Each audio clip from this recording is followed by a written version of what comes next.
Everyone, welcome back to the channel. कैसे हैं आप सब लोग? आई होप आप सब बहुत अच्छे होंगे। और अभी सुबह का वक्त है और मैं नहा ली हूँ, क्योंकि अब से शुरू होंगे सुबह के सारे काम जो हम रैंडमली करते रहते हैं। और कभी कभी कुछ काम जो हैं वो फिक्स होते हैं, कभी कुछ काम एक्स्ट्रा के आ जाते हैं। तो सुबह सुबह सबसे पहला काम होता है उठने के बाद मेरा, कि जितने भी बर्तन हैं वो रात को धुल गए थे उन सबको सुबह मैं अच्छे से अरेंज कर देती हूँ उनकी जगह पे, क्योंकि रात से सुबह तक जो बर्तन हैं वो अच्छे से ड्राई हो जाते हैं। और इस तरीके का मैंने एक स्पून ऑर्गेनाइजर लिया हुआ है, इसके अंदर ना फॉर्क और स्पून और कुछ इस तरीके की चीज़ें होती हैं ना, वो काफ़ी अच्छे से अरेंज हो जाती हैं। और उसके बाद जो भी बर्तन जहाँ रखा होता है, जैसे कुछ स्मॉल डिशेस होती हैं, बड़ी डिशेस होती हैं, उनको मैं स्टैंड में लगा देती हूँ। और कुछ इस तरीके के जो कैबिनेट्स बने हुए हैं, तो कुछ ग्लासेस, छोटे बोल्स, ये सब मैं उन कैबिनेट्स में रख देती हूँ। और उसके बाद मैंने सोचा कि एक लॉट में मशीन में लगा देती हूँ कपड़ों का, तो जब तक दूसरे काम होंगे तो कपड़े धुलते रहेंगे, और उसके बाद पैरेलली जो दूसरे काम हैं उनके साथ में कपड़े सूख भी जाएंगे। तो बस यहाँ पे मैं लॉट लगा रही हूँ कपड़ों का, और पाउडर के साथ साथ मैं थोड़ा सा लिक्विड डिटर्जेंट भी ऐड करती हूँ, तो उससे जो पाउडर डिटर्जेंट की हार्शनेस होती है ना, तो वो थोड़ी सी कम हो जाती है, कपड़े थोड़े से सॉफ्ट रहते हैं। और सुबह सुबह के एक बार सारे काम हो जाते हैं, जल्दी हो जाते हैं, तो बाकी की चीज़ों की उतनी ज़्यादा टेंशन हमें नहीं होती है। और इसके बाद मैं आ गई हूँ पूजा करने के लिए, और थोड़ी देर के लिए मैं पूजा करती हूँ, 5 से 10 मिनट के लिए थोड़ी सी चैंटिंग करती हूँ। कभी करती हूँ चैंटिंग, ऐसा नहीं है कि हर रोज चैंटिंग करती हूँ, लेकिन एक बार मैं आरती कर ही देती हूँ।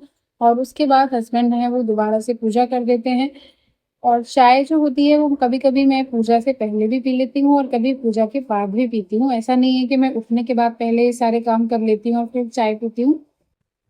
और सुबह सुबह 5 मिनट के लिए भी भले ही हम करते हैं, लेकिन पूजा करके ना मन को एक शांति मिलती है, एक सुकून मिलता है। इसीलिए इस चीज़ को, इस दिनचर्या को मैं हर रोज की रूटीन में ज़रूर शामिल करती हूँ, क्योंकि ये मेरी इनर हैप्पीनेस का एक हिस्सा है।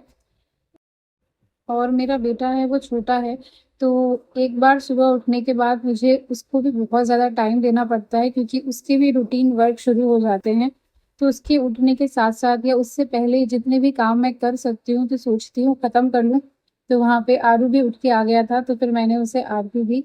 और अब आ गई हूँ मैं किचन में, तो अपनी चाय बनाऊंगी सबसे पहले, क्योंकि सुबह जो है वो चाय के बिना बिल्कुल भी शुरू नहीं होती है। जितने छोटे मोटे आप काम कर लेते हैं वो एक अलग बात है, लेकिन पूरी दिनचर्या जो हमारे दिन भर के काम होते हैं ना, उनके लिए जो एनर्जी आती है वो तो चाय से ही आती है। आई थिंक बहुत सारे लोग इस चीज़ से रिलेट करेंगे। ये साइंटिफिकली कितना सही है वो नहीं पता है, लेकिन हम सबकी साइकोलॉजी में ये चीज़ फिट हो गई है कि चाय से सुबह की जो शुरुआत है वो हम सब करते हैं। और उसके बाद बालकनी में बैठ के थोड़ी देर के लिए अपनी चाय पीऊँगी और पूरे दिन भर की प्लानिंग करूँगी कि आज मुझे क्या बनाना है। तो एक्चुअली ये था कि मेरी किचन में ना कुछ सब्जियां बच गई थी। जो जो सब्जियां रह जाती हैं तो लास्ट के दिन मैं क्या करती हूँ, उन सबको लेकर के या तो मैं पाव भाजी बना देती हूँ या मिक्स वेजिटेबल बना लेती हूँ, या फिर कोई ऐसी चीज़ बना लेती हूँ कि थोड़ी थोड़ी जो सब्जियां हैं ना वो सब यूज़ में रह जाए। तो आज मुझे बनानी थी वेजिटेबल दम बिरयानी।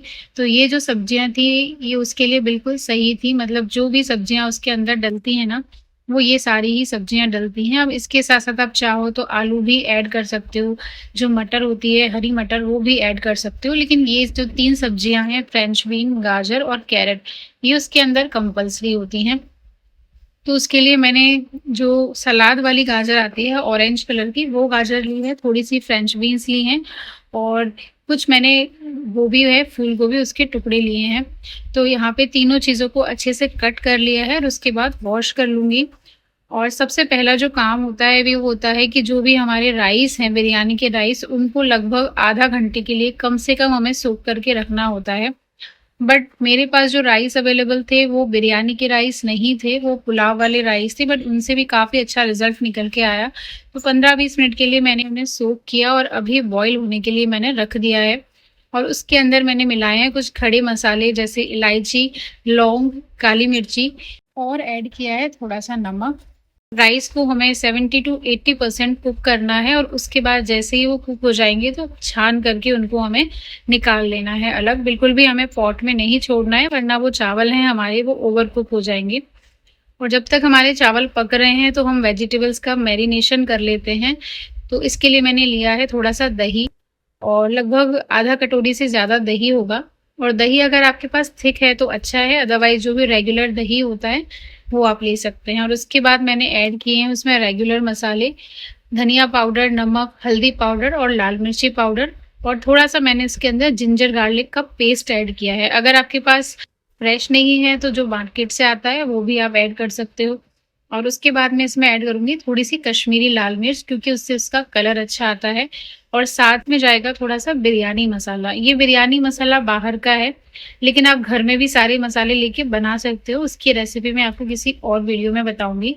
और इन सब चीज़ों को अच्छे से मिक्स करके जो वेजिटेबल्स हमने कट करके रखी हुई थी वो इसके अंदर हमें ऐड कर देनी है। और लगभग 10 से 15 मिनट के लिए हमें मिनिमम इसे मैरिनेट करके रखना है, ताकि जो जितनी भी कोटिंग है ना वो सब वेजिटेबल्स के ऊपर अच्छे से एब्जॉर्ब हो जाए, वेजिटेबल इन सारे मसालों को अच्छे से एब्जॉर्ब कर लें।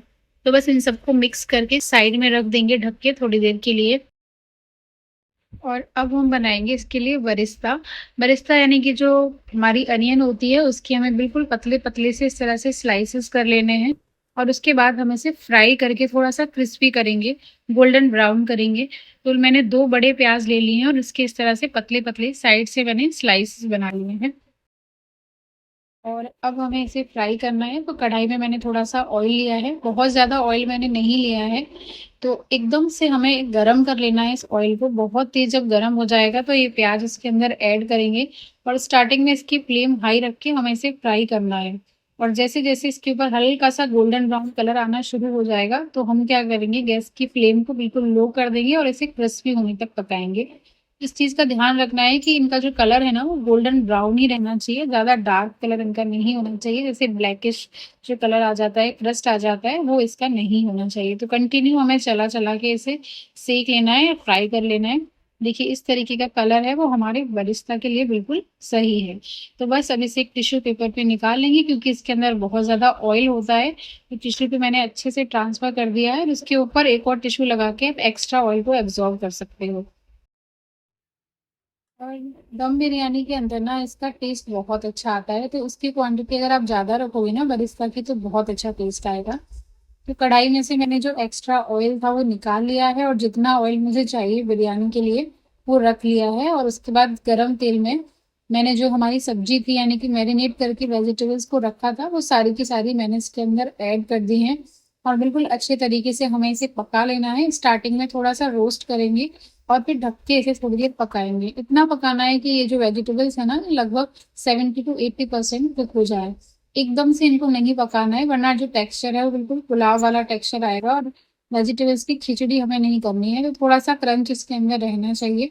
और जब इसके अंदर ऑयल रिलीज हो गया था अच्छे से तो मैंने थोड़ा सा इसके अंदर पानी डाल दिया है। और वो क्योंकि जब इसके अंदर हम राइस ऐड करेंगे ना तो थोड़ा पानी रहेगा, तो हमारा जो नीचे का मसाला है वो जलेगा नहीं। अब उसमें से हमने थोड़ा सा मसाला निकाल लिया है, लगभग आधा मसाला हमने कढ़ाई में छोड़ा है और आधा निकाल लिया है। और इसके ऊपर हमें निकालनी है अपने राइस की एक बेस। बहुत अच्छे से राइस को फैला सकते हो, आप चाहो तो स्पैचुला से फैला सकते हो, अगर आपको हाथ से कंफर्टेबल रहता है तो आप हाथ से फैलाइए। तो चावल की एक लेयर मैंने फैला दी है, और उसके बाद मैं इसके ऊपर फैलाऊंगी जो बरिस्ता हमने बनाया था अनियन का। इसी से इसके अंदर जो टेस्ट है ना वो बहुत ज़्यादा अच्छा आता है। और उसके बाद मैंने लगभग आधा कटोरी दूध में थोड़ा सा केसर भिगो के रखा था, तो वो अच्छे से भीग गया था। वो दूध इसके ऊपर चम्मच से थोड़ा थोड़ा करके डाल देंगे। फिर से एक और लेयर लगाई है मैंने इसके ऊपर सारी की सारी वेजिटेबल्स की, और उसके ऊपर फिर से राइस की एक लेयर लगानी है बिल्कुल अच्छे तरीके से। यानी कि हमें 2-2 लेयर्स लगानी है, 2 वेजिटेबल्स की और 2 राइस की लेयर लगानी है। और ये लेयर लगाने के बाद फिर से हमें बरिस्ता इसके ऊपर फैला देना है जितना भी हमारे पास बचा हुआ है।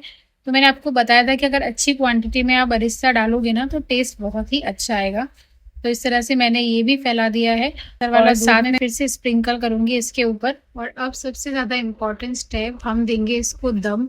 तो मैंने एक कटोरी में थोड़ा सा कोयले का टुकड़ा गर्म किया है, और उसके बाद उस पर थोड़ा सा घी डाल के इसे लिड से अच्छे से ढक दिया है, जिसके अंदर जो सारा की सारा स्मोक है ना उसके अंदर अच्छे से ऐड हो जाए। और उसके बाद हम क्या करेंगे, इस कढ़ाई को किसी हैवी तले के ऊपर, यानी कि अगर कोई मोटा तवा आपके पास है तो उसके ऊपर गैस को गर्म करके और अच्छे से लगभग 20 से 25 मिनट के लिए इसे दम देना है, बिल्कुल स्लो फ्लेम पे। पकती रहेगी ये, और इसके अंदर जो वेजिटेबल्स है ना, जो हमने 80% कुक की थी, वो अच्छे से कुक हो जाएंगी। और लगभग 20 से 25 मिनट के बाद मैंने इसे खोला है। बहुत ही अच्छी सोंधी सोंधी सी खुशबू आ रही है जो दम हमने दिया था इसके अंदर। और जो तवा है मेरा, ये नॉन स्टिक तवा है, तो कढ़ाई थोड़ी सी रोटेट हो रही है इसके ऊपर। देखिए एकदम अच्छे से जो राइस था ना वो खिल गया है, और सारी की सारी वेजिटेबल्स भी कुक हो गई हैं, और खिली खिली बिरयानी हमारी तैयार हो गई है। बहुत ही ज़्यादा टेस्टी बनती है, और अगर आप गेस्ट के लिए बना रहे हो तो बहुत ही अच्छा वन पॉट मील है। हेल्दी है, टेस्टी है, और थोड़े से टिप्स एंड ट्रिक्स के साथ इसे बनाओगे या इस मेथड से बनाओगे तो बहुत ज़्यादा अच्छी बनेगी। मैंने पुलाव वाले राइस लिए थे, आप बिरयानी वाले राइस लोगे तो और भी ज़्यादा अच्छा इसका टेक्सचर आएगा। वैसे इनके साथ भी काफ़ी अच्छा टेस्ट दे रही थी, और इसका टेक्सचर भी काफ़ी अच्छा आया था। मैंने इसे सर्व किया था कर्ड के साथ। और ये था मेरा आज का ब्लॉग। अगर अच्छा लगा है तो प्लीज़ मेरे चैनल को सब्सक्राइब करना, लाइक शेयर और कमेंट करना। आप जहाँ पर भी हैं खुश रहिए और अपना ध्यान रखिए। Take care and bye bye.